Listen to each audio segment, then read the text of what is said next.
बिस्मिल्लाहिर्रहमानिर्रहीम, अस्सलाम वालेकुम। मैं हूं आसिफ खान और आप देख रहे हैं बेल्स ऑफ वो प्रोग्राम जिसमें हम वर्ल्ड कप के तमाम ही मैचेस और उसके अलावा वर्ल्ड कप में होने वाले वाक़यात पर अपने एक्सपर्ट्स का तज्ज़िया आपके सामने रखते हैं। हम कुछ ऐसे पॉइंट्स भी हाईलाइट करने की कोशिश करते हैं कि जिनके हवाले से गलतफ़हमियाँ या आधी इन्फॉर्मेशन सर्कुलेट कर रही है ऑन सोशल मीडिया या दीगर प्लेटफॉर्म्स पे, तो हमारी कोशिश होगी कि उसको भी हम ठीक तरह से आपके सामने रख सकें।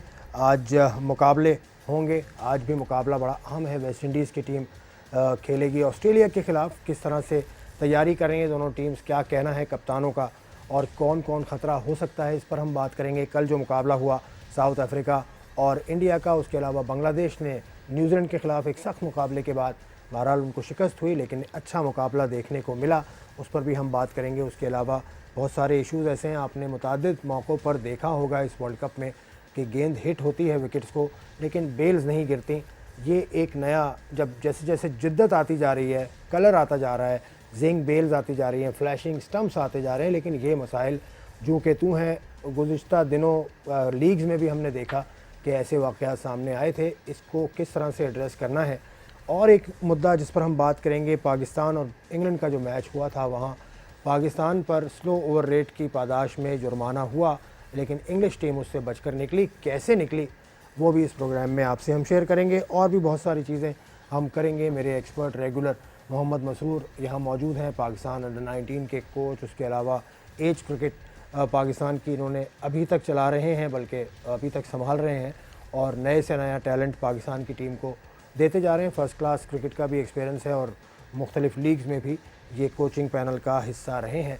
मोहम्मद मसरूर साहब, अस्सलाम वालेकुम जनाब। अस्सलाम वालेकुम आसिफ भाई, खैरियत से? ठीक ठाक, अल्लाह का शुक्र। अल्लाह आज दूसरा दिन है, तो दूसरे दिन की भी ईद मुबारक तो बनती है सर। बिल्कुल बिल्कुल, ईद मुबारक। आपकी कैसी गुजरी पहले दिन? इधर ही आपके सामने गुजरी, मैच देखते गुजरी और बहुत सारे मुख्तलिफ काम करते गुजरी है ईद। लेकिन ईद तो चल रही है, क्रिकेट शायकीन की ईद तो अभी भी चल रही है। बिल्कुल, बहुत सारे मसाइल कहिए या ऐसी बातें जिन पर बात हो रही है, वो मैंने यहाँ पर उठाए हैं। कुछ आपकी नज़र में और भी होंगे, उस पर हम बात करते रहेंगे। कल के मैचेस पर क्विकली हम आते हैं। साउथ अफ्रीका एक और मैच हार गया। साउथ अफ्रीका की टीम को हम ये कहेंगे कि बहुत कमज़ोर थी भारत के ख़िलाफ़, या उनकी जो स्ट्रेटजी थी कल वो वीक थी? नहीं, साउथ अफ्रीका फर्स्ट टाइम ऐसा हुआ है वर्ल्ड कप में 3 कंसेक्यूटिव मैचेस हारा है, ये ऑन रिकॉर्ड बात है। वरिंग बात यह है कि मैंने पिछले प्रोग्राम में भी आप ये डिस्कस हुआ था कि batting lineup, South Africa batting, Hashim Amla, Quinton de Kock, Faf du Plessis, इनको परफॉर्म करना पड़ेगा पार द लेवल परफॉर्म करने का। 40-50 रन, 30-40 रन से काम नहीं होगा। अगर मैच जीतना है तो they have to score big runs. जिस तरह साउथ अफ्रीका बैटिंग की बात करेंगे, उसी जगह पे मेन डैमेज जो पहुंचाया वो बुमराह ने पहुंचाया नए बॉल से, जिसने डिकॉक और हाशिम आमला को आउट किया। वो असल डैमेज था, क्योंकि ये 2 डेंजरस प्लेयर थे। अगर ये विकेट पे स्टे करते तो ये डेफिनेटली लंबा स्कोर कर सकते थे। डैमेज बुमराह ने पहुंचा दिया था नए बॉल से। बहुत शानदार बॉलिंग की, बहुत हार्ड लेंथ पे सारी बॉल हिट करते रहे और एक ही जगह बॉल करते रहे। अपने ज़्यादा तजर्बे नहीं किए, पेस उनका बड़ा हुआ था। एक और इशू ये है कि हमें पेस पे भी देखना चाहिए। भुवनेश्वर कुमार की पेस पहले कम थी। बाय द टाइम जो हमारे पाकिस्तानी बॉलर्स का टाइम जैसे जैसे गुजरता जा रहा है, इनकी पेस नीचे जा रही है। भुवनेश्वर कुमार पे ये एलिगेशन लगता था पहले भी कि इनकी पेस कम है, आगे स्ट्रगल करेंगे, मगर कल वो 143-144 की पेस से वो भी बॉल कर रहे थे। तो इंडियन क्रिकेट ऊपर काफ़ी जा रही है। बैटिंग तो उनकी है, बॉलिंग भी काफ़ी इम्प्रूव करती जा रही है। चाल ने 4 आउट किए, मिडिल ऑर्डर उसने क्रश कर दिया।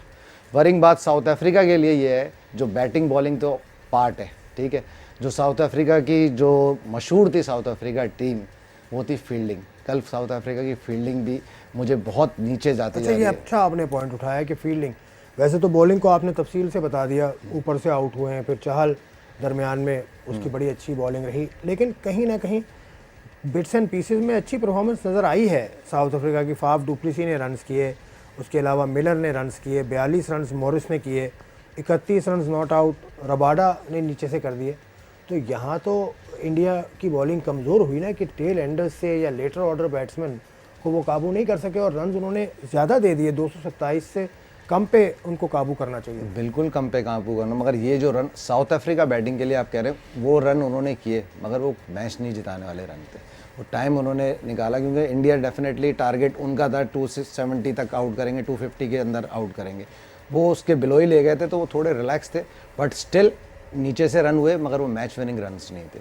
टेल ने रन किए, अप्रिशिएट करते हैं, मगर 30-40 रन से वर्ल्ड कप के मैचेस नहीं जीते नहीं, लेकिन फिर भी इंडिया जिस तरह से स्टार्ट लिया था, पहली विकेट 11 पे हासिल कर ली, दूसरे विकेट भी 30 के अंदर अंदर ले ली थी, फिर थोड़ी सी एक पार्टनरशिप गई 51 रन की, वो पार्टनरशिप गई, कहीं ना कहीं ग्रिप लूज ज़रूर की इंडिया की बॉलिंग ने।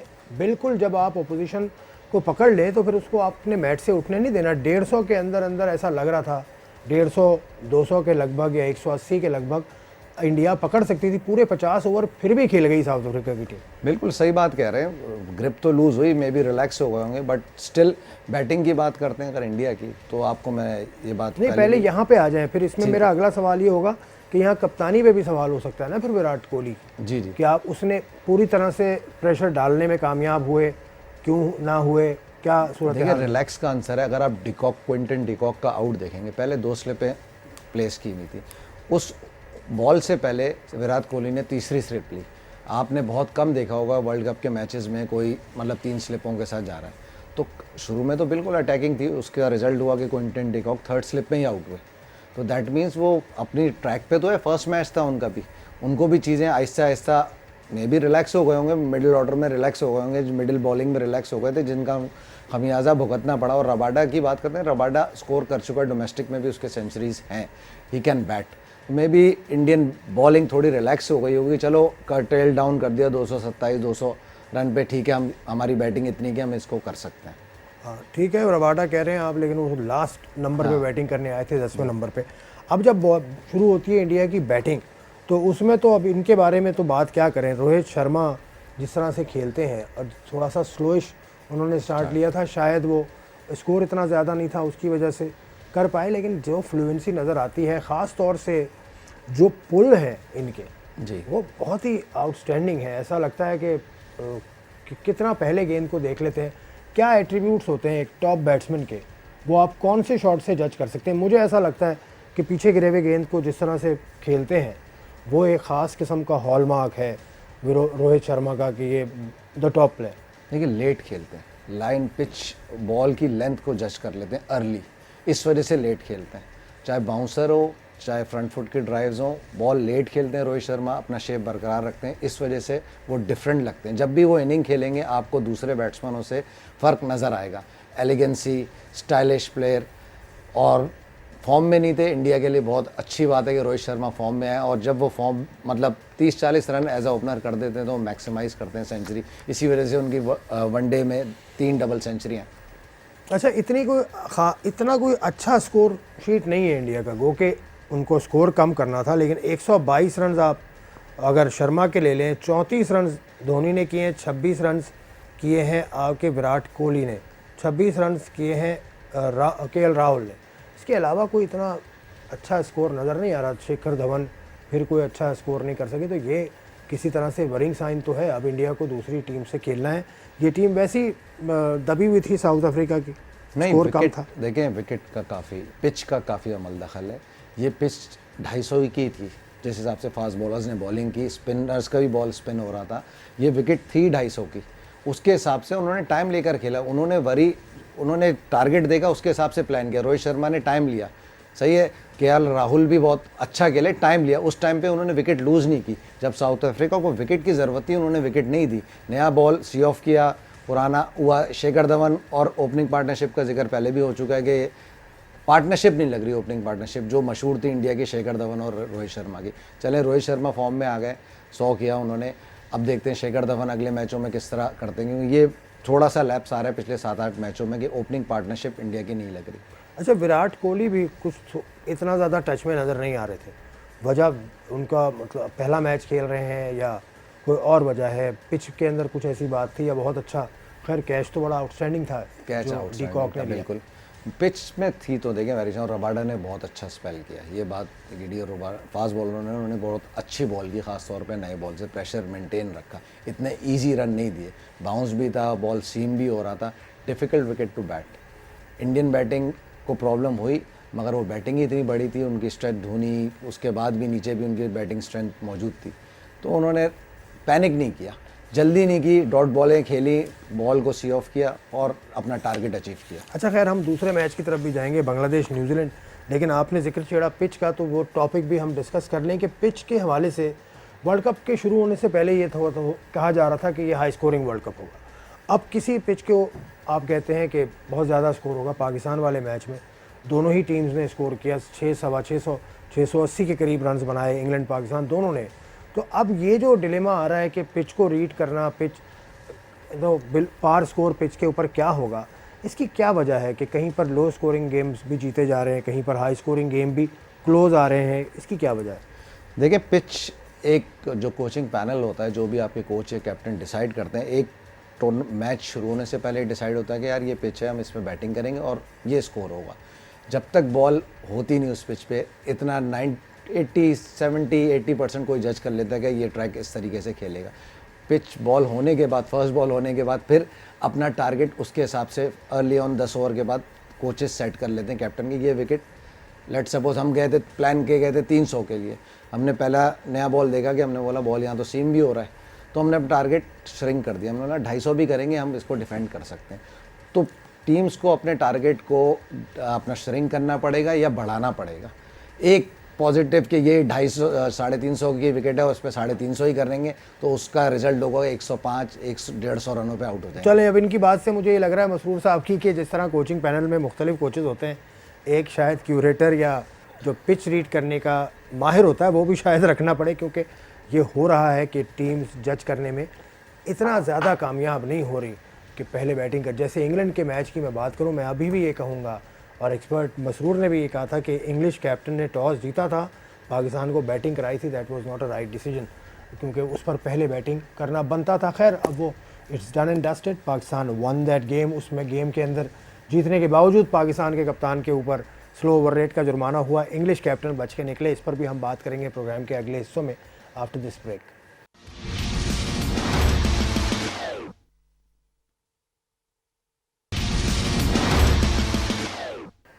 खुशामदेद प्रोग्राम बेल्स ऑफ में आप वर्ल्ड कप के मुकाबलों पर तज्जिया सुन रहे हैं।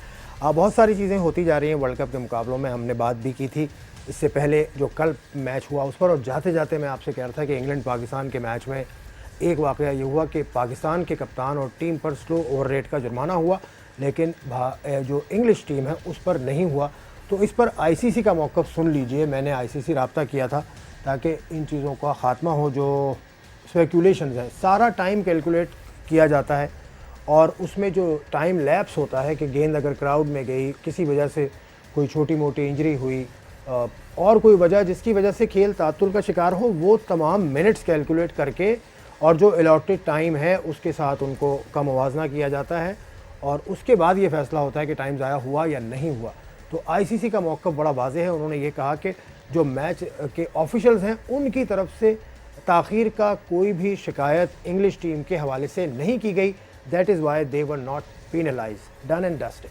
सर, बिल्कुल सही बात है। जब एम्पायर ही रिपोर्ट नहीं करेंगे तो मैच रेफरी उस पर एक्शन नहीं लेगा। एम्पायर सोल ऑथराइज करता क्या है। टेक्निकली उसको क्या कहते हैं वो जो टाइम लैप्स होता है, because you have been involve in the process. ठीक है, आउट हो रहे हैं, सही है, उसके 2-2 मिनट आप निकाल लें, बॉल बाहर गई, जो आपने सारी चीज़ें एक्सप्लेन की हैं। उसका खास आपने लफ्ज़, मैं तो कह रहा हूँ लैप्स, लेकिन उसको आपने कोई ख़ास लफ्ज़ इस्तेमाल किया था, क्या कहते हैं इस चीज़ को, मतलब टाइम की कैलकुलेशन होती है। चले ये चीज़ तो हो गई, ये चीज़ तो हो गई। और भी बड़ी अछूती चीज़ें हो रही हैं इस टूर्नामेंट के अंदर। ये क्या ज़रूरत है ये रंगीन चीज़ें लगाने की जब वो काम ही नहीं करते। अब ये आप देख रहे हैं कुछ मैचेस ऐसे हुए हैं, हम आपको फुटेज भी उसकी दिखाएंगे। कल भी साउथ अफ्रीका इंडिया के मैच में हुआ, गेंद लग गई विकेट पे, चमक भी आ गई, बेल नहीं गिरी, तो कानून के मुताबिक जो आईसीसी के लॉज हैं, एमसीसी के क्रिकेट लॉज हैं, जब तक बेल नहीं उठेगी आउट नहीं होगा, तो वेस्ट है। ये तो आईसीसी को, ये आप वर्ल्ड कप में 3 मरतबा ये इशू हो चुका है। ठीक है, न्यूजीलैंड के मैच में भी बोल्ट की बॉल लगी, लाइट ऑन हुई मगर बेल्स नहीं गिरी। मे भी ये जिंक बेल्स जब से आई हैं तो इनका वेट थोड़ा बड़ा हुआ है। तो ये पिछले इंडियन लीग में भी यही, आईपीएल में भी यही प्रॉब्लम हुई थी। वहाँ पे तो एक्सपर्ट्स ने एड्रेस भी किया था कि ये 3-4 इश्यूज़ हो रहे हैं क्योंकि लाइट रन अप हो रही है, क्योंकि रनआउट में ये प्रॉब्लम होती है। अगर आप स्टम्प कर रहे हैं या रनआउट कर रहे हैं तो एम्पायर, थर्ड एम्पायर पे जब डिसीजन आता है, वो जब लाइट जलती है तो उसके हिसाब से कैलकुलेशन होती है। उस टाइम ये लोग नहीं देखते कि बेल्स आइदर लाइट अप हुई हैं और दोबारा वापस चली गई हैं। अच्छा, बेल कानून के हिसाब से तो बेल उठने के बाद वापस अगर अपने ग्रूव में चली जाए तो नॉट आउट है। कानून ये कहता है कि एक बेल मुकम्मल तौर पे उठनी, अपने ग्रूव से निकलना उसका ज़रूरी है। बिल्कुल। तो रनआउट्स में ये लाइट्स पे जाते हैं। जब फ्रैक्शन ऑफ सेकंड का होता है कि बॉल हिट करते हुए निकल रही है, तो वो जब फ्रैक्शन ऑफ सेकंड्स का जो टाइम होता है, अगर बैट क्रीज के अंदर है या बाहर है, तो वो तो लाइट पे ही देखा जाता है क्या करना चाहिए। बल्कि अभी हमारा मसरूर एक्सपीरियंस रहा है, हमने कराची में एक लोकल टूर्नामेंट ऑर्गेनाइजेशन में हम का एक छोटा हम हिस्सा थे, तो वहाँ पर भी जिंक बेल्स का इस्तेमाल हुआ था। तो हाँ, वाकई थोड़ा सा वजन होता है, और ये चीज़ का ख्याल वहाँ तो, क्योंकि you were the technical committee head, कि कोशिश की गई थी कि ये यकीनी बनाएं कि ये गिर जाए जब भी इसको हो। लेकिन ऐसा हमने इवन टेस्ट मैचेस में देखा है कि कभी गेंद निकल जाता है बीच में से और बेल नहीं गिरता। ये तो होता है, लेकिन ये जिंक बेल्स का आना, फ्लैशिंग स्टम्प्स का आना, इसमें वो शायद जो एक वज़न का एलिमेंट था कि इतना वज़नी होनी चाहिए बेल, वो शायद नज़रअंदाज हो रहा है। डेफिनेटली अगर आप वेट कैलकुलेट करेंगे जो ओरिजिनल बेल्स थी और ये जिंक बेल्स का, तो ये जिंक बेल्स थोड़ी सी हैवी हैं। तो ये मे भी ये प्रॉब्लम हो, मगर आईसीसी को एड्रेस ये एक स्ट्रेट लाइन देनी पड़ेगी कि आइदर हम लाइट्स पे जा रहे हैं या बेल्स ऑफ पे जा रहे हैं। हाँ, बेल्स ऑफ तो हम तो रोज बेल्स ऑफ कर रहे हैं बैठे हुए, यही तो मैं लेकिन 3 मरतबा आपने कहा वर्ल्ड कप में बेल्स ऑफ नहीं हुई हैं, और इससे पहले आईपीएल में हमने देखा, इससे पहले और हमने इवेंट्स में देखा कि बेल्स ऑफ नहीं हो रही। तो बेल्स ऑफ कर लें जनाब, जब तक हमारा ये प्रोग्राम चल रहा है इसी के दौरान कर लें। इसमें कोई कानून आ जाए तो बात बनेगी। उसके अलावा एक और एलिमेंट, अब अगले मैच की तरफ जा रहा हूँ जो कल हुआ था न्यूजीलैंड और बांग्लादेश का, उसमें उसको मैं एक दूसरे पहलू से कनेक्ट कर रहा हूँ जो हमने इंट्रो में भी बात की कि यहाँ पर पार स्कोर क्या है। कल भी ऐसा लग रहा था कि ये 300 प्लस कर जाएगी बांग्लादेश की टीम, लेकिन बांग्लादेश की टीम 244 पे ऑल आउट हो गई। तो पिच की वजह से, अपने खेल की वजह से, बॉलिंग की वजह से, अपने खेल की वजह। देखिए, मुशफिक और शकीब की जो पार्टनरशिप लगी थी, जो दो मेन बैकबोन है मिडिल ऑर्डर में बांग्लादेश क्रिकेट की, इनका अगर आप रन आउट का रेशियो निकालें तो मुशफिक अभी तक अपने कैरियर में 10 मरतबा रन आउट हो चुके हैं और साकिब 12 मरतबा रन आउट हो चुके हैं। तो इनका रेट काफ़ी हाई है, और ये जब आपस में भी दोनों रनिंग करते हैं, आइदर किसी और को रन आउट करा दिया या खुद रन आउट हो गए। वो पार्टनरशिप जहाँ से मुशफिक और रन आउट हुए हैं, अगर वो पार्टनरशिप 10-15 ओवर और खेल जाती तो डेफिनेटली बांग्लादेश 300 कर देता। विकेट बहुत अच्छी थी, बैटिंग उन्होंने लैप्स किए, उनके बैट्समैनों ने। देखिए, कोई इतनी बड़ी पार्टनरशिप नहीं थी, 50 रन की तो पार्टनरशिप लगाई। 50 रन की तो पिछले मैच में कितने रन की पार्टनरशिप थी? ये मैन इन फॉर्म थे, 140 और रन की उनकी पार्टनरशिप, मैन इन फॉर्म थे। अगर ये उस टाइम पे 100-125 रन की पार्टनरशिप करते तो ये उसी स्टेज पे आते कि 270 या 280 आराम से कर देते। क्योंकि फिर उसके बाद शकीब की भी कोई वहाँ पे 40 रन की शकीब ने भी पार्टनरशिप की, वो भी आउट हो गए। मुझे जो वरी इनकी नज़र आ रही है कि इनका भी टॉप ऑर्डर, तमीम इकबाल हैं, सोमिया सरकार हैं, इतना कोई खुलकर खेल नहीं सक रहे। 45 रन की पहली विकेट की शराकत में तमीम में आपको क्या नज़र आ रहा है? क्योंकि आपने करीब से उनको लीग्स में भी देखा, पीएसएल में भी आप उनके साथ रहे हैं, दूसरी टीम में थे वो, लेकिन one of the classy, one of the most elegant batsman, मुझे तो ऐसा लगता है। देखें, डेंजरस अर्ली ऑन स्टेजेस हैं। तमीम कल शॉर्ट पिच बॉल पे आउट हुआ, उसको ट्रैप किया, उन्होंने पुल मारने के बॉल वहीं मिड विकेट पे चली गई, आउट हो गए। बट स्टिल अगर दो मिडिल ऑर्डर में परफॉर्म कर रहे हैं और मोमेंटम आगे बढ़ेगा, मैचेस आगे आएंगे, तो क्रंच मैचेस में तमीम इकबाल हमेशा बांग्लादेश क्रिकेट टीम के लिए खड़ा रहा है, उसने स्कोर किए हैं। तो ये वरिंग साइन अभी है, बट ये है कि 20-25 रन चल रहे हैं, कर रहा है वो, और वंस वो सेटल डाउन हो गया तो वो भी बिग 100s ही बनाता है। लेकिन टाइम इतना है इस वर्ल्ड कप में कि आप के लोग वापस आ जाएंगे। यहाँ तमीम है, इंडिया में खैर अभी तो एक ही मैच हुआ है, लेकिन शिखर धवन इंडिया में है, पाकिस्तान में भी आप देख लें, पाकिस्तान के फ़खर जमान हैं, तो ये गन प्लेयर्स हैं। बिल्कुल, ये तो गन बैट्स, आहिस्ता ये सारे जाएंगे ऊपर। मैच बाय मैच 8-9 मैचेस हैं, फिर सेमीफाइनल है, फिर फाइनल है, जो भी टीम पहुंचती है। बट ये इन्होंने पिछली परफॉर्मेंस की है, मगर heads off to Bangladesh, they play like champion, they lost like champions. आखिरी वक्त तक हेड्स अप थे, लगे हुए थे, कोशिश ट्राई कर रहे थे, किसी का हेड डाउन नहीं था, एक दूसरे को बैक कर रहे थे, और वो हार गए मैच, मगर चैम्पियंस की तरह ही हारे। ये जो आपने पॉइंट उठाया कि दे प्लेड लाइक टाइगर्स, और हार नहीं मानी, ये नज़र आ रहा। और एटीट्यूड जो मुझे तो शकीब ज़्यादा इन्वॉल्व नज़र आ रहे थे, सीनियर प्रो, उनके कप्तान तो हैं आपके मुशरफी मुर्तज़ा, लेकिन शकीब की कल इन्वॉल्वमेंट मुझे बहुत ज़्यादा नज़र आई। आप अगर वो एक रन आउट मुशफिक से मिस हुआ है, ठीक है, बेल्स उधर भी ऑफ हो गए उनके बॉल लगाने से पहले उनके टांग से। उस रनआउट की क्लिप अगर देखेंगे तो उसमें तमीम, शकीब सब आके मुशफिक पे कह रहे थे तुमने हाथ, मतलब जो उनकी लैंग्वेज पता चल रही थी वो उस पर शोर कर रहे थे, मगर वो स्टिल ऐसा नहीं था किसी ने मुंह बनाया हुआ था, सब एक कंबाइन होके बात कर रहे थे। किसी ने अगर यहाँ पे किसी को टॉन्ट कर दिया या कुछ गलत बात बोल दी तो अक्सर लोगों के मुंह बन जाते हैं, स्क्रीन पे आपने कैसी बात कर दी, मेरे पे चिल्ला रहे हैं, मगर वो एक यूनिट है, एक साथ ग्रो करें, तो वो उनकी डांट डपट दोस्ती यारी जो है ना काफ़ी मजबूत है, बाउंडिंग काफ़ी मजबूत है। नहीं, वो जो इनका एक आप यूँ कह लें कि चार पिलर्स हैं इनकी टीम के भी। एक तो मुशरफी मुर्तज़ा हैं, एक उनके अलावा मुशफिकुर रहीम है, एक उनके अलावा तमीम इकबाल है, एक उसके अलावा शाकिबुल हसन है, और चारों की परफॉर्मेंस कल नजर आई। कैच बड़ा अच्छा लिया था विकेट कीपर, हालांकि वो ही शॉट इन हाइट, लेकिन बहुत ही ज़बरदस्त कैच लिया था। तो ये मैं आपको बता रहा हूँ ना, ये चार पिलर्स शुरू से ही बात कर रहा हूँ, ये कभी एक दूसरे से इनकी कोई फाइट नहीं आई। तीनों ने कप्तानी की है, तमीम के अलावा बाकी तीनों कप्तान रह चुके हैं बांग्लादेश के, मगर ये कभी उसके पीछे भागे नहीं है कैप्टनसी के। हाँ, ये एक है कि एटीट्यूड में तब्दीली आई है बांग्लादेश की टीम को अगर आप देखें। और ऑन दी अदर साइड अगर हम पहले मैच को ही टच करें, साउथ अफ्रीका की टीम, वहाँ पर भी एटीट्यूड में तब्दीली आई है कि एक आध प्लेयर अगर आपका ना हो, डेल स्टेन जैसा प्लेयर बाहर हो गया, हाशिम मामला इज़ नॉट फुली फिट, तो एटीट्यूड का बड़ा गेम है, क्योंकि बड़ा ये इवेंट है। इसमें बायलैटरल सीरीज़ में आपने जो भी किया, वहाँ पे आपने 200 रन भी अगर किए हैं वनडे में, तो वो काउंट नहीं होता जब आप एंटर होते हैं the biggest of the biggest event में, which is the world cup. तो यहाँ एटीट्यूड मैटर करता है। पाकिस्तान को अगर आप देख लें तो हफीज़, शुएब मलिक, उसके अलावा और जो आपके सीनियर प्लेयर्स हैं, उनका ग्रुप में आना, उनके एटीट्यूड में आना, वहाब रियाज का नाम मैं भूल रहा था, उनका आना, आमिर का आना, तो उससे फ़र्क पड़ता है। हम बात करेंगे और भी आज एक एटीट्यूड से का मुकाबला आज भी होने वाला है। एक टीम जो अपने एटीट्यूड की वजह से मशहूर है, ऑस्ट्रेलिया की, जिसने 5 वर्ल्ड कप जीते हुए हैं, और दूसरी टीम जो अपने फ्लेयर और एटीट्यूड की वजह से मशहूर है, वेस्ट इंडीज़, जिसने 2 वर्ल्ड कप्स और 2 T20 वर्ल्ड कप जीते हुए हैं।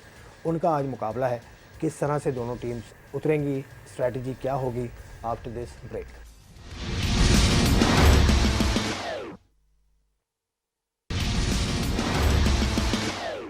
Welcome back to the programme bells off. आप देख रहे हैं पाकिस्तान भी खेल रही है। पाकिस्तान ने 2 मैच खेले, 1 जीता 1 हारा। पाकिस्तान का मुकाबला अब श्रीलंका से होगा जुमे के रोज़, उस पर हम तफसील से बात करेंगे। लेकिन आज मैच है ऑस्ट्रेलिया और वेस्ट इंडीज़ का। दोनों टीम्स बड़े फ्लैम्बॉइंट प्लेयर्स पर मुश्तमिल हैं। क्रिस गेल एक तरफ हैं तो फिंच, वार्नर और दीगर प्लेयर्स दूसरी जानिब हैं। क्या सोच रही हैं टीम्स? तो एक क्लिप है आपके एरन फिंच का, जो कप्तान है ऑस्ट्रेलियावी टीम के, उनकी बात सुनते हैं। वो किसको ख़तरा समझ रहे हैं, किस तरह से आज के मैच में उतरेंगे, उनकी बात सुने, उसके बाद प्रोग्राम आगे बढ़ाते हैं। Each bowler will have individual plans. I think that when you come up against someone as dangerous as Chris, you have to be prepared, like I said before, that he's going to hit boundaries. So it's about trying to attack his weaknesses early and making sure that we're putting the ball in the areas that we want to be bowling. And I think if you second guess yourself, if you're a bit tentative, if you're a bit nervous with the ball in hand, he'll get all over you. And once he's going, he's so hard to stop. I think it's important that you start really well in whether you bat or bowl first. And first 10 over periods are going to be really crucial, because we know how damaging the West Indies can be during that period. But also equally, I think if we get off to a good start, then we can start to try and get into our work a bit. I think if we're tentative and if we're a bit standoffish and wait for things to happen, that's when they can dominate you from the start. So it's important that you turn up with the right attitude and the right intent in them first 10 overs, bat or ball. पहले 10 over Masroor किसकी बात हो रही है? पहले 10 over में क्योंकि सामना इनका क्रिस गेल से होगा, क्रिस गेल को कंटेन करने के लिए राइट एरियाज़ में बॉलिंग करना होगी। राइट एरियाज़ क्या हो सकते हैं उनके लिए, क्योंकि क्रिस गेल के साथ आपने काम भी किया है PSL फ्रेंचाइज में। ज़बरदस्त यूनिवर्सल बॉस कहते हैं उनको, और बड़ा ज़बरदस्त एटीट्यूड रहता है, ख़ास तौर पर ड्रेसिंग रूम में। Is a team man. Length, Australian bowler की लेंथ हमेशा हार्ड लेंथ पे, short of length he ball करते रहे, मेजॉरिटी यही है। देखिए, अगर जो एरन फिंच ने बात की बिल्कुल सही की, अगर बॉल करते वक्त डरेंगे क्रिस गेल मारेगा तो वो अपना स्टाइल तो वो कभी भी नहीं छोड़ेगा, ठीक है। मगर अगर अर्ली ऑन वो 20-25 रन भले एक ओवर में भी बना के उसकी विकेट मिल जाती है 6ठी बॉल पे, तो आपके लिए बेहतर है।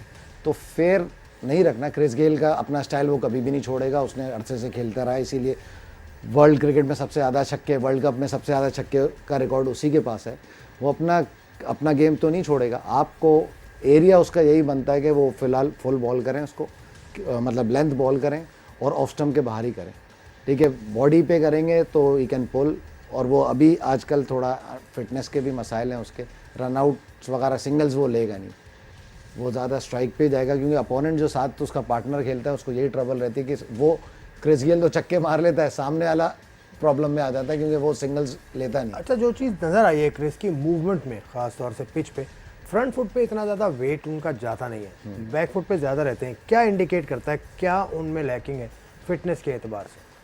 कोर की प्रॉब्लम रही है, बैक की प्रॉब्लम रही है क्रिस गेल को, जो अभी भी स्ट्रगल कर रहे हैं। अभी तो उन्होंने फिटनेस काफ़ी इम्प्रूव की है, वेस्ट इंडीज टीम में आने के बाद उन्होंने काफ़ी मतलब जिम का आउटडोर रनिंग की है, जिम को कम किया है, तो फिटनेस काफ़ी हद तक इम्प्रूव की है। बेसिक वो अपनी बैक फुट पे रहता है, क्योंकि हाइट इतनी है कि बाउंस को तो वो लीव कर लेते हैं, और बाउंस उसके लिए कोई मसला नहीं है।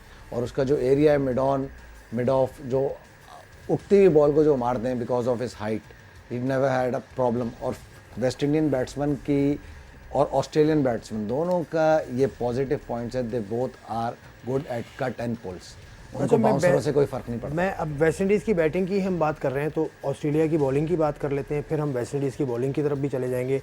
ऑस्ट्रेलिया की बॉलिंग अगर आप देखें, खासतौर से चले, इनका एक वार्म अप गेम हो चुका है जिसमें स्पिनर्स ने ज़रा डोमिनेट किया था। जैम्पा हैं, मैक्सवेल हैं, स्मिथ हैं, इन्होंने विकेट्स निकाले थे। तो इनको स्पिन कॉम्बिनेशन अपना बढ़ाना चाहिए ऑस्ट्रेलिया को। जैम्पा तो ऑफ कोर्स खेलेंगे, लाइन भी हैं स्क्वाड के अंदर, लाना चाहिए स्पिन डिपार्टमेंट को मजबूत करें। देखिए नेथन लायन अभी तक बेंच पे बैठे हैं, अभी वर्ल्ड क्रिकेट में सबसे अच्छे ऑफ स्पिनर हैं। वेस्ट इंडीज़ के बाद लेफ्ट हैंड बैट्समैन है। लैंगर ने भी प्रेस कॉन्फ्रेंस में बोला है, क्योंकि नेथन लायन की जगह वो मैक्सवेल से बॉल करा रहे हैं, मैक्सवेल अच्छी बॉल कर रहे हैं। मे बी पॉसिबल, क्योंकि जो ऑस्ट्रेलियंस का ये है, जो प्रेस कॉन्फ्रेंस में बोलते हैं उसका उलट ही करते हैं, वो राइट दिखा के लेफ्ट पे चले आते हैं। तो मे बी पॉसिबल वो नेथन लायन से चांस लें, क्योंकि left hander West Indian team में मौजूद हैं। और नेथन लायंस का अपना एक्सपीरियंस भी है, लेकिन रेड बॉल के साथ ज़्यादा है। वाइट बॉल के साथ बिल्कुल सही बात की, टेस्ट मैचेस में रेड बॉल के साथ उनका एक्सपीरियंस अच्छा है, वहाँ पे वो उनको टाइम मिलता है, ठीक है। मगर यहाँ पे मेन विकेट की बात, अगर विकटें जो लेगा, अगर 60-70 रन भी देते हैं, ऊपर के 3-4 आउट कर देते हैं, तो वो बॉलर की जीत है इस विकेट पे, जिसका एवरेज स्कोर अगर नॉटिंघम की बात करें तो 4.89 इसकी हिस्ट्री है। और अगर चैंपियंस ट्रॉफी के बाद से आप इसका एवरेज स्कोर निकालेंगे तो 6.89 है, दैट मीन्स 300 प्लस। 6.89 मतलब क्या फॉर्मूला है ये? जितने भी मैचेस हुए हैं, जितने भी रन्स हुए हैं, उनको कैलकुलेट किया गया है, तो एवरेज रन 6.89 के पर ओवर ये जो एवरेज है 6.89 का मतलब हो गया कि 300 और 350 लगभग जी 380 अराउंड 380 स्कोर बन रहा है। लेकिन यही तो डिलेमा है कि आपको जिस विकेट पे पाकिस्तान खेला वो 400 तक जा रहा था वहाँ, लेकिन वहाँ 680 रन बने दोनों टीम। लेकिन अगले ही दिन में आप देख रहे हैं 244, 227, 205 इस तरह के लगभग स्कोर हो रहे हैं। और मैचेस ऐसा नहीं है कि वन साइडेड होके जा रहे हैं, कुछ मैचेस में फाइट भी है। तो यहाँ पर भी ये मैदान में अगर सोच के उतरें कि ये 400 की पिच है तो फिर रह जाएगी बात। डिपेंड है ना, मैं आपको वही बात कह रहा हूँ कि ये एवरेज तो हमने स्टैट्स तो बताने के लिए होते हैं, बता दिया, मगर स्क्वायर पे 8 से 10 ट्रैक्स बने होते हैं, पिचेस बनी हुई होती हैं। अब कौन सी विकेट पे खिलाया जा रहा है मैच, आइदर उस पर शेव ऑफ हुआ है कि नहीं, थोड़ी ग्रास छोड़ी गई है कि नहीं, ये एक डे के हिसाब से दिए। अच्छा, एक ग्रास के हवाले से आपने बात की, पिछले भी एक मैच में बहुत बात हो रही थी कि ग्रास छोड़ दिया। गालिबन वो मैच अभी साउथ अफ्रीका अफगानिस्तान का हुआ था, या अभी मैच हुआ साउथ अफ्रीका अफगानिस्तान का नहीं था, दो श्रीलंका अफगानिस्तान का मैच जो हुआ। लेकिन क्यूरेटर ग्रास के क्या वजूहात होती हैं?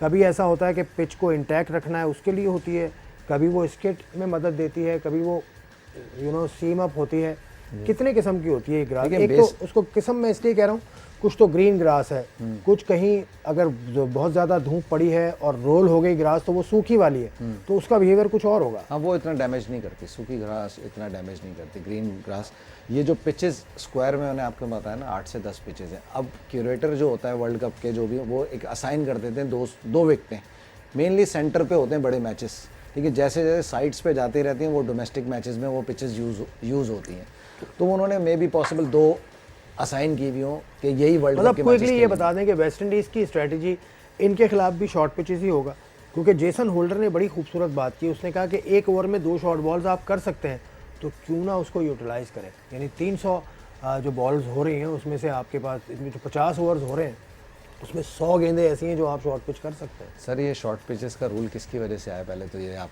इन्हीं लोगों की वजह से आया ना, तो इनकी तो ब्रांड ऑफ क्रिकेट ही यही है। तो ये आज भी इनको बाउंस आउट करने की बाउंस ही करेंगे, ये नहीं छोड़ेंगे। ये एरन फिंच और बाकी वार्नर जो भी है, इनको बाउंसर्स पे स्मिथ को भी प्रॉब्लम रहेगी, मगर ये अटैक ही करेंगे। अब इन्होंने जिस तरीके से स्टार्ट लिया है, ये डिफेंसिव मोड में कभी तो भी इसका नहीं मतलब है कि द क्लैश ऑफ एटीट्यूड्स हम देखेंगे आज के मैच में। और इस ट्रेंट ब्रिज नॉटिंघम में अगर स्टैट्स की बात करें तो वेस्ट इंडीज़ की टीम काफ़ी आगे नज़र आती है ऑस्ट्रेलिया से, लेकिन आज कौन आगे जाएगा, किसके बॉलर्स डोमिनेट करेंगे, किसके बैट्समैन डोमिनेट करेंगे, ये फैसला होगा कुछ देर के बाद। हम इस मैच पर बात करेंगे जब ख़त्म होगा हमारा ट्रांसमिशन, जब दोबारा हम शुरू करेंगे उस पर हम ज़रूर बात करेंगे। उस वक्त तक के लिए हमें इजाज़त दीजिए, अपना ख्याल रखिएगा, अल्लाह हाफ़िज़।